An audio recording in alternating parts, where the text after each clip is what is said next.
Bismillahirrahmanirrahim.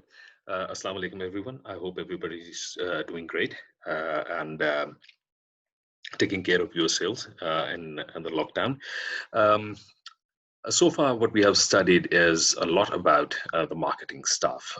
We have been through the segmentation and the target market, selection of the target market, then positioning, and then differentiation, the different strategies of pricing. Today, what we are going to study is actually very important, and this one topic actually carries a lot of weight when you're going to actually go into the market and introduce yourself and your product into the market. And one of the reasons why it is important is because this one topic, which is branding, is that actually creates a lot of weight when it comes to the perception of people and when it comes to uh, getting an image of the customer about the product or the service. Um, Branding is something which introduces your product and your company and the sort of the feeling that the customer has about that product in the market. So what we are going to do is we are going to understand completely what a branding is, and we are going to see in this whole lecture that how can we actually create one brand, what are the different steps through which we can actually create that brand, and why one brand actually keeps the customer intact with the product, and what actually a brand equity is, right? And what brand loyalty is, that why customer is loyal to brand, right? So let's actually start with the definition of branding. The definition of branding is the marketing practice of creating a new symbol or design that identifies and differentiates a product from other products, right? So if you see here, there are a few things which are mentioned over here. It's just a practice, right, for creating the name, the symbols or design that identifies the differentiates the product, right? So what we are talking about is actually a certain name or a symbol which actually differentiates one product from another product, right? So this actually differentiation, we had been actually discussing it for quite a bit of a time. That differentiation actually brings positioning, right? So positioning is basically the mindset of the customer, which actually a customer has about a certain product or certain service, right? So what a brand actually does is the brand actually differentiates your brand or your product from the rest of the products which are being offered in the market. Why? Because you might be offering something which the other company or the other product is not offering in the market, right? Your competitor is not offering that thing in the market. So what we need to do is we need to actually develop that one difference in the market which your product or the name of the company or that particular symbol gives. Now if you look down here, the KFC is actually offering, which actually McDonald is more or less not offering, right? And what McDonald is offering is it's not being offered by KFC. Same is with the Coca-Cola. It's same as with the KNN. Now KNN, which offers you the quality product, right? The sort of the quality that they're offering to their customer, they might have created substantially a difference with the similar kind of the products that are being offered in the market, right? So it's just the name and the image that creates a lot of difference, especially when you're offering a differentiated product as well, right? So let's go into the detail of this branding and see what else can we actually see in this product, right? In this branding lecture. Now, why do we do the branding? We brand because we want to differentiate and we want to distinguish our product or the service from the rest of the products on basis of the quality, on the basis of the reliability, assurance, care, maybe the customer support, maybe any other feature that you might introduce which your competitor product or the service does not offer at this point of time, right? So uh, branding actually is more related to the emotions of the customers and the trust of the customers, right? Um, Branding is more related psychologically, right? So that is the reason why uh, brand actually becomes an aspiration of the lifestyle for the customers. So people generally discuss the brands when they actually talk about the lifestyle. And specifically speaking, when we talk about the lifestyle, and the brand, you must have seen the people wearing the clothes. They quite often actually discuss the brands, that what sort of the brand they are wearing, right?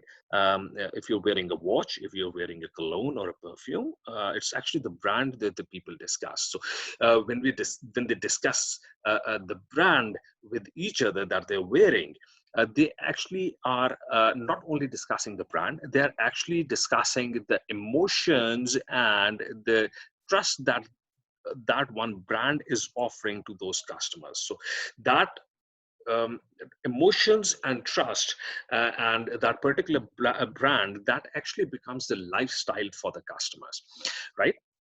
Okay. Moving onwards, uh, when we actually talk about the brand, it specifically identifies the maker, right? For example, if you're talking about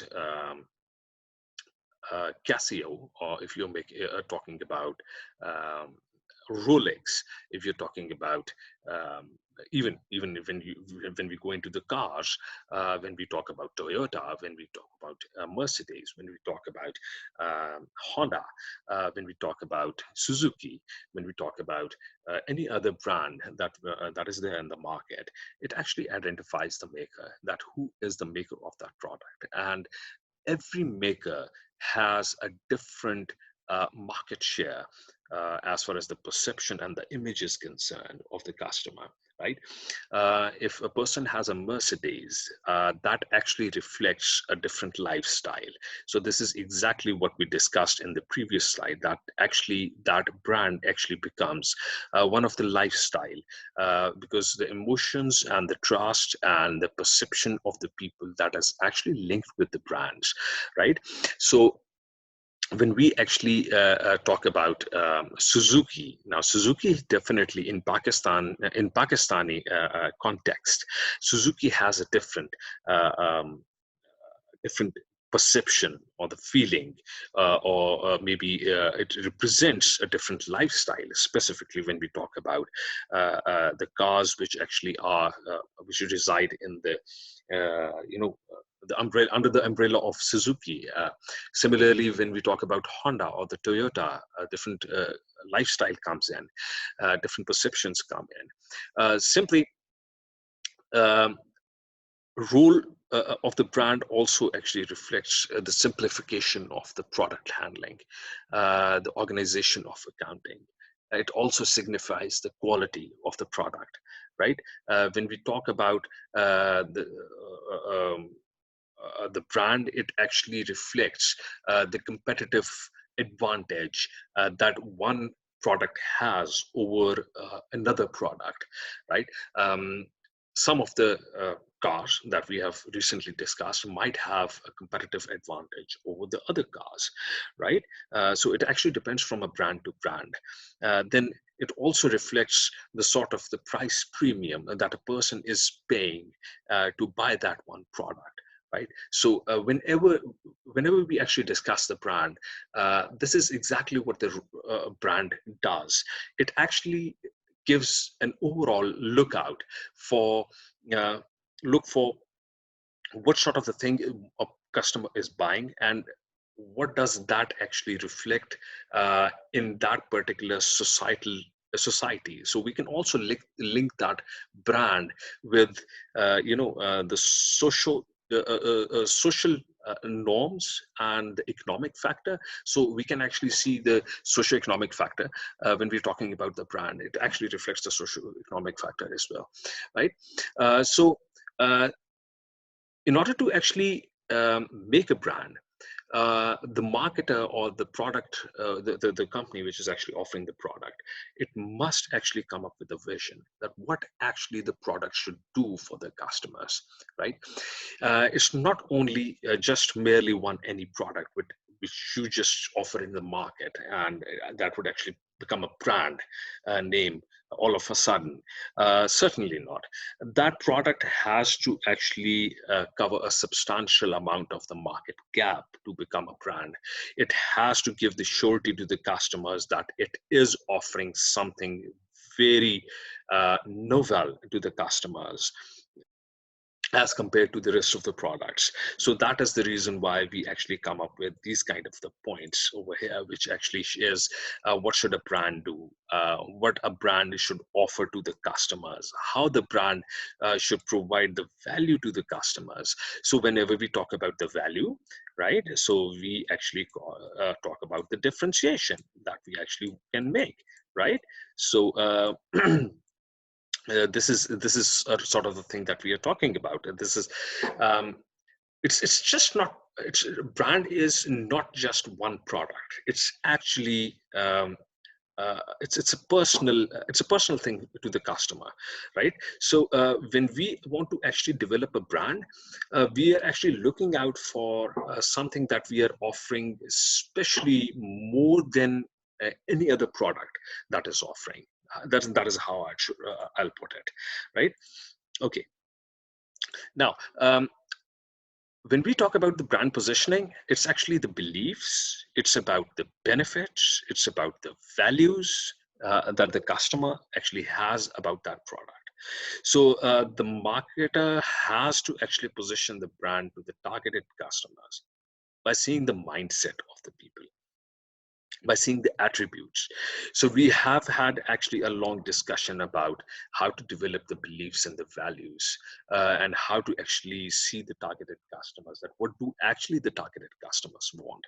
So if the targeted customers tend to have a sort of a gap, they tend to show a sort of a gap that they don't have right now, and you're fulfilling the perception of the people and the beliefs and you're developing the beliefs of the people that actually your product is actually solving their problem to a certain extent, then yes, your brand is actually developing the name in the market as well, right? That is a positive branding.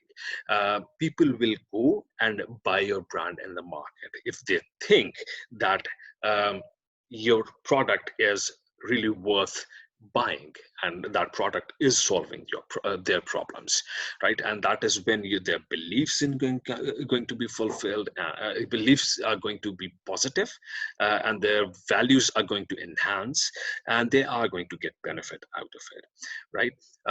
Just now somebody asked me about one of that security system, biometric based security system.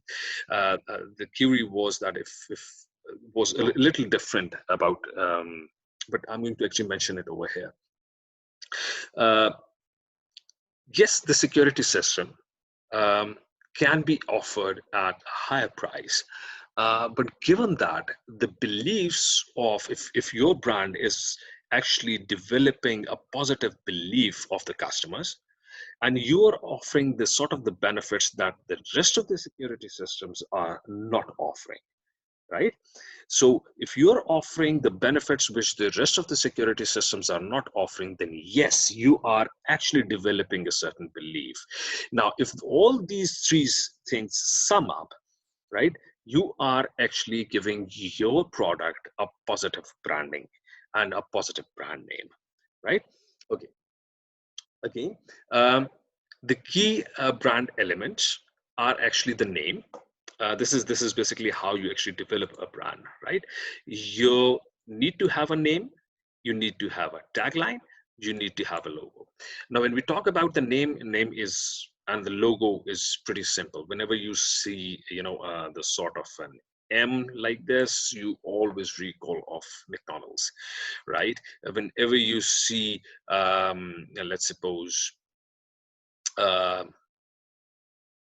Coca-Cola written over there, it's actually a Coca-Cola. So whenever you see blue and red, it's more like a Pepsi. Whenever you see red, it's actually Coca-Cola. As far as the logo is concerned, a logo, I think it is clear, name in the logo, and the tagline is something which you usually hear in different advertisements, like for tum hi to ho, right? In Uphone, the tagline is tum hi to ho. Similarly, Dollins is basically, I think it's uh, Itibari Kafi, something like this, right? So when we actually talk about the brand name, we need to actually develop a tagline. We need to actually have a logo. We need to have a name, right? When we actually talk about the brand promise, just imagine one single thing which is foremost important thing that you'd be actually fulfilling for your customers. That is one promise that you will fulfill for your customers, and that one promise should never be broken, right? So that is what a brand promise is. If you're trying to actually make the things secure for your customers, that has to be fulfilled completely. If somebody is trying to actually give a better quality, if somebody is trying to give the customers with the new features, and then one feature is that promise has to be maintained, right? Then the third one is the brand personality. Brand personality is what you want your brand to known for, right? For example, if your brand is known for the quality, good quality, its reliability, it's basically anything else like fun, it should be known for serious, magical, or adventures. Like, for example, if we talk about adventure, it's basically Mountain Dew, right? So we can actually go for a Mountain Dew. If it's about killing the germs, maybe Dettol is a very good example for it. Dettol is actually 99.99% kills all the germs, right? Same as the case with the Safeguard, right? Safeguard also makes the same promise. So it's actually the personality of the brand as well, which is basically about what you should be actually known for, right? If you're known for the automation of the industry, of the automation of the machinery, or any sort of an automation, then your brand actually would be known for that automation. Then it's a brand association. You must actually link your brand with the color or the tagline, and the image, fonts, uh, fonts with the uniforms. Like, let me give you some examples of it. Color in terms of Dettol, it's green. In terms of Safeguard, it's blue. Mobilink is red. Your phone is orange. Then maybe Safeguard is blue again. I think I've already mentioned blue. Then the tagline is in terms of Ufone Tomhitoho, right? Then there is an image. Now this image is basically the sort of the image like KFC has, right? It can also, which can actually lead to the image of the customers, right? Then it's the font. It's Coca-Cola. You write in a specific font. Then it's the uniforms. Um, Maybe the KFC uniform, maybe the McDonald's people have a few different uniform. Uh, those uniforms can also become a brand, right? Like Carrefour, anybody working in Carrefour, they actually have a specific uniform, right? So that actually becomes a brand. So it totally depends that what sort of a brand you want to actually get associated with. You want your customers to get associated with. How would you like to get associated? Your customers to get associated to your brand, right? So when we talking about the key brand elements, so that is the brand name, the tagline, the name, the logo, the sort of the promises that you're making to your customers, the what you want your brand to known for, and then the color, the brand association, which is the color, tagline, image, fonts, uniforms. There can be anything else which can actually come in, right? Okay, then we come on to the brand strategies. Now, when we actually talk about the brand strategies, for the brand strategies, first we need to actually identify as the brand positioning, the attributes, the benefits, and the beliefs and the values. So first, we need to actually develop these three elements, or the three attributes, or the benefits, or beliefs, and the values about the customers. Once we have actually determined the basics of the positioning, which are the beliefs, then we actually move towards the brand name selection, that what should be the name of the brand. And then whatever you're going to actually name the brand, it should actually reflect uh, what you are actually promising, or what you are actually offering to your customers, right? It should not be something which does not reflect what you are doing. So it should be actually reflecting something. Um, uh, for example, if you're into the business of automation, you must actually reflect that automation into the name of your brand. If you're actually into the security-based automation, or security services, then it actually should actually reflect um, and the security features into it, right? Then once we have actually selected the name, then we actually go for the branding strategy. Either we want to actually go brand, which is actually the branding of two different organizations together, which, for example, if you want to join hands with any other company and want to actually offer that brand into the market, then you want to actually have the manufacturer or the national brand,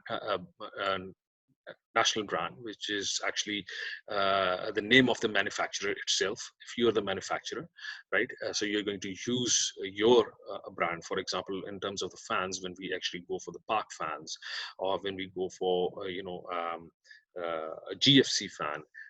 So this is they're actually the manufacturers, right?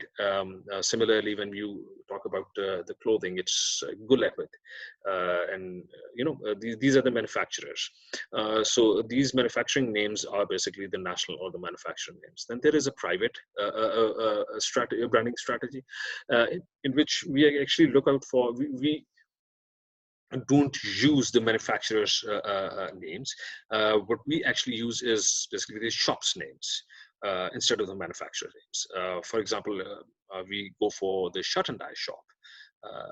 That might be one of the examples of it, because that is merely one shop name. It's not the manufacturer's name. Similarly, if you go to the Carrefour, there are many unbranded clothes over there. So, and if let's assume if Carrefour actually puts a brand on it, or any big larger store, they actually put a brand name on any of the products which they have not manufactured themselves. They have actually bought it from some other manufacturer, but they actually put their name on that particular t-shirt or the trouser, then yes, that actually becomes a private branding, right? So it's basically this sort of and this is exactly what branding strategy, there's three different branding strategies are.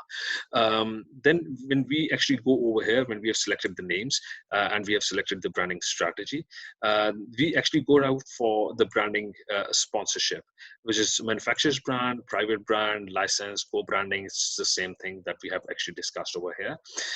Then we go for the brand development, which is the line extension, brand extension, or multi-brands, or the new brands. This is basically the line extension is an extension of uh, uh, within a brand, if you are actually giving this several different lines, that would actually be the line extension. And then there is, if you're extending your specific type of the brand, that's a brand extension. Then if you're offering the multiple brands under the same umbrella, it's actually the multiple brands, or entirely a new brand that you are developing, or new product that you are developing, which you would actually offer in the market as absolutely a new brand. So these are the different brand developments. So in your case, what you're going to actually do is most probably this is a manufacturer's brand, and what you're going to choose is actually the new brand. You being a new starter, as a new startup, right? So this is what you're going to do now. When we go ahead, when we talk about the branding process, we identify the target audience, understand the customers, understand. Now, by understanding the customers is actually what the customers actually require, right? Understand the completion, and design compelling brand intent, which is actually the development of the branding. And this is exactly this: understanding the completion means the completion of the product. Identifying the key leverage points in customer experience. By the leverage points means you actually are offering maximum amount of the features, or the maximum amount of the things to the customers by minimizing the resources, right? uh, or what you are doing is that when you're talking about the leverage points in customer experience means that um, the maximizing the customer experience by by offering the key features to the customers, right? The key feature of your products, that is going to actually maximize the you know the experience of the customers, that the customers have probably have not experienced before. Then execute the brand strategy, right? And um, then we are going to actually establish the feedback. Now this feedback is basically a closed loop feedback. You get the feedback, and once you have actually got the feedback from the customers, you need to identify the progress that you're making in the market. If you're not making enough progress, when then you what you need to do is you need to exercise on the above points again, right? If let's suppose if you were supposed to make around 4 million of the revenue in 1 year, that was expected that you're going to actually make 4 million of the revenue in 1 month, not 1 year, 1 month. And if you have not gained only 1 million of the revenue, then this means that either the target audience that you have actually selected is not appropriate, or maybe you have not understood the exact requirements of the customers. You have what If you have understood the requirements of the customers, either there's a problem with the product, you have not completely understood the completion of the product, or you have uh, you know um, the you have not actually designed it in a way that it's very compelling for the customers, right? The product itself, right? Then either or maybe might be a possibility that the features that you're offering in there, and the customers that who are experiencing the your product are probably not enough to actually give you the leverage points, which could actually lift you into the competitive advantage level, right? It's not taking, it's not pulling you enough or into the market, so that you should actually make enough revenue. Uh, or might be a possibility you actually have not executed the brand strategy appropriately. You might need to actually go back and see what sort of the market strategy or the branding strategy do you really want to have, right? Either of it, if you're going to actually change it, now this sort of the feedback that you're going to get the feedback from the customers, right? So the customers are going to tell you that what do they require. So if this feedback, according to this feedback, what you need to do is that you need to actually reevaluate yourself on all these points, and you need to see where you are actually lacking, right? So whatever you are lacking, you need to actually improve that. As I always say, that in the beginning, you might actually face a failure, right? You might not face exactly what you expect the customers to behave like, right? You might not actually see the customers getting your product the way you expect them to, get affiliated with the product. It's going to actually take a little bit of a time for you to align yourself with the customer's requirements and fulfill the customer's requirements. It's just not a one-time shot, right? It's actually a repetitive process. It's iterative process. You have to actually understand the customer, and it always takes time, right? So you have to actually offer something into the market. Then you have to see the reaction of the market, that how does the market react. So according to the market's reaction and the feedback that the market is actually giving you, right? uh, then you're going to actually decide that what further you need to improve in whatever you are offering in the market. Okay, now once it is done, these are the branding steps. The first step of the branding is to learn the marketing strategy. uh, we have already learned the marketing strategy, create timeline and budgets. We have already discussed the timelines and budgets. And the step two, develop the concept and taglines. Start visual research. Uh, by the research, we are going to actually discuss ahead in the further lectures, that how are we actually going to do this research. The third step is develop the media strategy, create a visual material. This is the photos and the pictures, right? Now this is absolutely important, because this is exactly what your brand is going to portray in front of the customers, and that this is exactly what is actually going to create an image or a perception and the belief in the minds of the customers, right? Step four is to create full e-design, and step five is contact a good advertising agency and start advertising, right? But initially, when you talk about the advertising, uh, I don't think, if you do have enough, budget to advertise expensive advertisement, like on the television, then maybe yes, you can actually go for the advertisement. But being a fresh startup and having the less amount of the resources, I don't think that going for a very expensive advertisement is it is advisable. For the entrepreneurs, for the fresh startups, I believe that the advertisement actually goes from a personal advertisement, or maybe the social media, maybe the newspaper, maybe uh, the smaller scale of the advertisements would actually do, right? So these are the actually 5 steps of the branding steps, which actually would actually help you developing in brand. But remember one thing, that whatever brand you are developing, you must keep the customer as the highest priority. You must fulfill all of the things that you are actually offering, telling the customer that you are going to provide them. You must provide them with that one. Fulfill all the promises, right?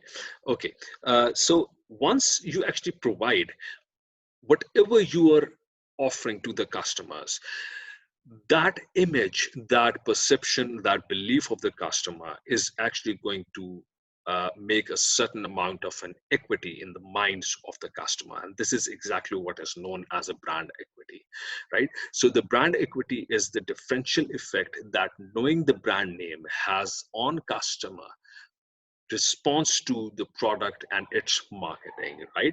So it is basically the combination of the knowledge, esteem, relevance, and differentiation that a customer is looking into, right?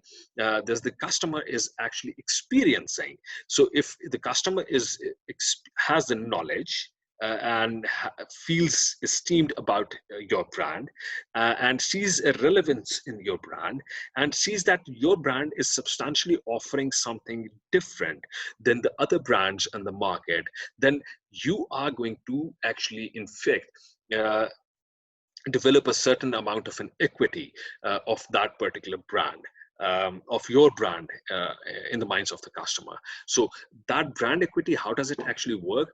When a customer comes to buying a product of some sort, he or she would obviously place your product, uh, or the position your product higher, because that customer has a certain amount of an equity of your brand in their minds, right? So the brand equity is basically about the feelings about the brand and actually the connection with the brand. So if you're going to actually give something to the customers which can actually connect them with you, that is actually going to lift the feelings high positively, right? And that is going to actually give you a little bit of a connection with the customer. So that is actually going to make the brand equity. Uh, okay, now, brand, once you have actually developed the brand, right, it's time to actually select the name. I've already actually discussed it though, but being naming your brand, you should be very careful about it, right? The product, the brand must actually give the product's benefits and qualities, right? Maybe easy to pronounce, right? Recognizable. Brand name should be distinctive. It should not be a brand which should be similar to any of the other brand like KFC, AFC, RFC. No, you can see that what actually happened to AFC and RFC after KFC, right? So just name something which is very distinct, right? Should be extendable, means which can actually um, form an umbrella sort of a thing under which many of the products can be offered, right? Should translate easily into the foreign languages, capable of registration and legal protection. Specifically, when you talk about this, you can actually, when you go and go to this, that we had actually discussed in the previous semester, that intellectual property, towards the intellectual property, and you actually go for the copyrights and all that, right? You should actually keep this thing in mind, right? It should be actually legally, you should be able to legally protect the name of whatever brand that you are actually doing. And SECP actually goes for the registration of the companies, right? Okay, now that we have actually done this, I hope that the branding is very much clear to you. And I hope that while actually developing a brand, you will understand that what sort of a name, what sort of the strategy, what are the key steps, what are the taglines that you need to keep about the brand, right? If you have any queries, just let me know through either commenting on the YouTube channel uh, or the video, uh, or might be a possibility you would like to, tell me on the session on Thursday at 10 a.m. Right? So till next time, uh, take very good care of yourselves. Allah Hafiz and bye bye.